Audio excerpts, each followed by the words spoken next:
Mail's here.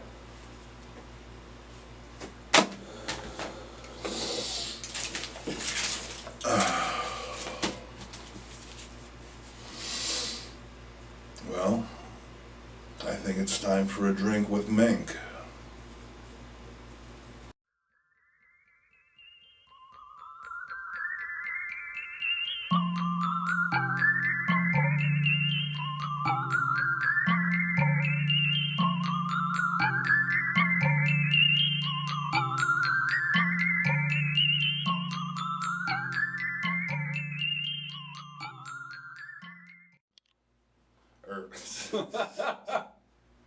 You're on. I am on. I'm on fire with excitement to shoot this episode of Having a Drink with Mink. I'm Jason Mink, and I'm having this drink. Not only that, but I'm having a special guest. Our first special guest, but certainly not our last. I've known him just about all my life. Will you please welcome my brother, Dennis Miller. Hey, thanks for having me. Welcome to the show. Thank you. Thank you. So right off the bat, what are you drinking? That's wine. That's a white Merlot. Yep, they have them. White Merlot. Why is it red?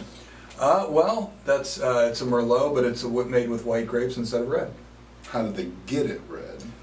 You know, I'm not a winemaker, Jason. But I sure do like it. Oh, well, okay. Well, that's all that matters. That's all that matters. You know, I'm having something too, and I would tell you what it is right now, but apparently that's one of the questions that the group members asked to answer us, me personally, specifically. I asked them. What I did was, hold on. Kent Cadre asks, why does my comic smell like pee? Asking for a friend. You know, that's a great question. And to be honest with you, Kent, I think you should ask your friend, would be my guess. That said, old comics do have a unique smell, a very particular odor. I was just at my local comic book shop today, and I happened to find a few particularly flavorful. Not one to stand. Yeah. Now this is an Archie comic, Bucket Brigade, and yeah, it certainly doesn't smell like pee, but it has a certain aroma. Certainly. Wait, try this one. Does this one smell more like pee? No, but the No, point but is, it's a musty smell. yeah, as paper breaks down over time, the ink and the paper react. They can make it kind of odd, give it a kind of chemical tang, depending on the circumstances in which your comic book was stored. That can affect it as well if it's in the home of a smoker, or, you know, someone who has some sort of hideous Lovecraftian, you know, body polymorphing melting disease, you know, may have infused it with some sort of awful scent as well. But, you know, be that as it may, that's part of the appeal of the old comic, is the bouquet, and each one is unique, each one is individual, and you know what, I'd say go back to that comic and smell it again. You might be surprised at what you find. So Stephen Aaron Deinhardt asks, if you are an old guy, why do you look like a baby? And now I'm going to preempt this. Yes. I get this a lot. He's actually the older brother by 6 years, believe it or not. So, why do you look like a baby? I want to know. Right. I'm going to answer this with a question. What babies have you been seeing that look like this? Because I don't know where you're from, buddy, but you know what? It's less me and more like the geographical area that you're located in would be my guess, but you know, God bless. I need to pace when I drink. Clayton Merwin asks, out of all of your comics and original art, what is your most prized possession? It's over there. It is over there. Yeah. There's no way I can get up and get it. what that was the Mego Spider-Man, and fantastically enough, that was a gift that was purchased for me by my grandmother back in 1990. It was bought in a little neighborhood comic book store that came and went faster than you even knew it was there. It was on a French pin card. She gave me $20 for my birthday. I went and I bought it. I brought him home, and he's been with me ever since. He's lost a thumb. You know, he's a little threadbare here and there, but aren't we all? It's amazing how this keeps getting fuller. Right, exactly. Scott Hales asks, and this is another good question, time tested, Ginger or Marianne? I would have to say, Mrs. Howell. You're gonna say that. Because I have to say it. You know what I mean? It's just like, think about what she knows. You know what I mean? Mr. Howell can have anyone he wants. Mr. Howell can have a bevy of beauties, but instead, he's got Lovey. Why? Why is she called Lovey? Right, why is she called Lovey? Right? Oh, see, this guy gets it. See, I don't know. I've always been partial to the country girl, so I would say Marianne. Yeah. And as a kid, I thought Ginger was the finest thing going, because I loved Marilyn Monroe as a kid, and she was like the Ginger Marilyn Monroe. So, but these days, you know, I love me a brunette. There you go. As well. Who But at the same time, I'm getting a little older, and I wouldn't be above, you know, a little wealthy dowager company. You know what I'm saying? You know what I mean? There are things a handsome young man like me could do for an older lady with a little bit of money, is all I'm saying. Are you saying? Know? Can that get me in trouble? No, I think Kevin Gleason asks, Hi, Kevin. What's in the Mink cocktail? What is in the Mink cocktail? Well, it's a combination of 7 herbs and spices, a little bit of drink water, as well as the tiers of slabbers everywhere. Very good, very good. So Ken Siegel asks, when you're out on a date and you get her back to your place, what comic do you whip out to seal the deal? That's an excellent question, Ken. And, well, the answer. Oh.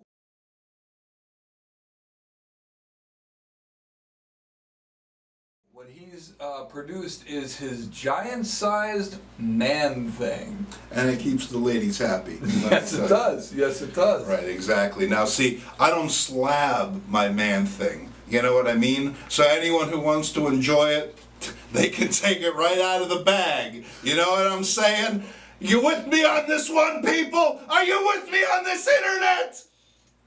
So, Bill Plaskos asks, Hi, Bill. what compelled you to create the group other than a love for old comics? That's a good question. It's a great question, in fact. And the answer would be that I had moved to another state. Spontaneously, I do that kind of thing from time to time, and I found myself in a position when I was not restoring my home or raising up my family or hitting flea markets looking for old comics, that I had a lot of time on my hands, and I started the Old Guys Who Like Old Comics group just as a way to share like satirical panels, little gags and stuff that I would create. I had a few dozen members at first. Facebook would contact me and they say, hey, looks like your group's really coming along, you know. We could help you with that. We could help you, $5. 100 people will see this, but right. I kept my $5. And we're at 14,000 members right now. Nice. So the answer is just a love of comics. a love of comics. Yeah. And you know, the fact that I'm able to provide a platform. Right. Take that, Zuckerberg. Right. Exactly. Right in your Zuckerberg. We not only have people who love old comics, but we're lucky enough to have some actual comics creators. Oh yeah, we got some good professionals here, and we salute you. And it's remarkable to be able to just provide a platform, a historical context, be able to allow people to share the things that they love, and for us to be able to talk to you folks as well about the things that we love. What we got here? We got Journey into Yeet featuring Holy Wars. This is a tremendous offering here. It's the June offering, and like they say, it is the best black and white comic going there. And Mike works his butt off to put this out every month. And if you're Mike Jones. If you're not a subscriber, ask yourself, why the hell not? And next up, we got some more mail, and we're going to tuck into this song, bitch. And this ties in with our Mego theme. Oh. As you know, we're hitting the Megos real hard on the Old Guys Who Like Old Comic Books Network. Not only do we talk about comic books, but we talk about comics and pop culture and all that kind of groovy stuff related to those things here.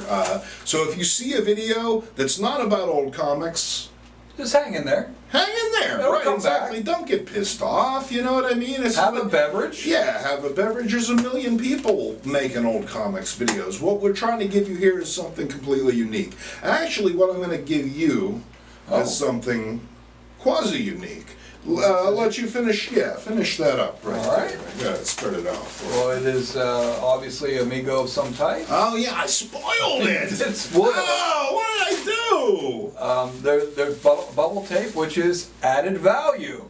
I mean, Demand it. I mean, popping this stuff is a lot of fun. So give it to the kids. Oh. Hey. This is a Mego Fonzie. Would you like to explain this Mego Fonzie to the people? If you saw the last Having a Drink with Mink, I talked all about my Mego Fonzie experience. My Mego Fonzie experience ended up in a rather delightful fashion, and we're going to tickle the balls. Follow the link right there.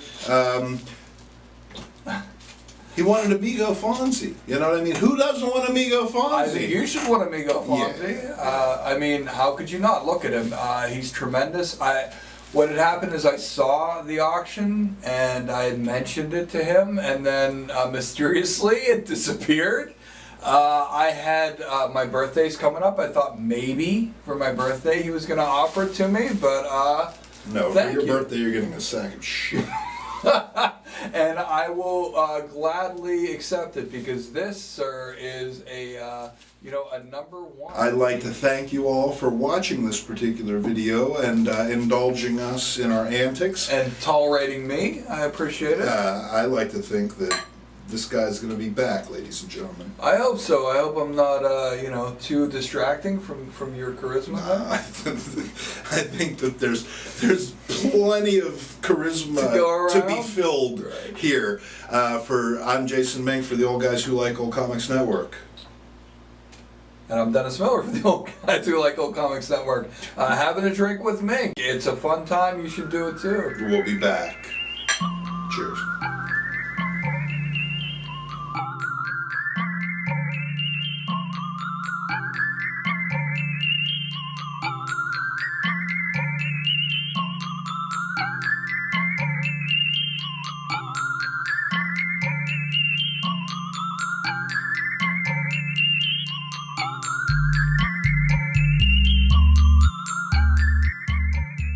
Mail's here. Mail!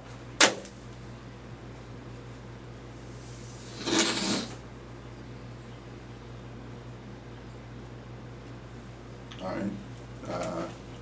Take it again.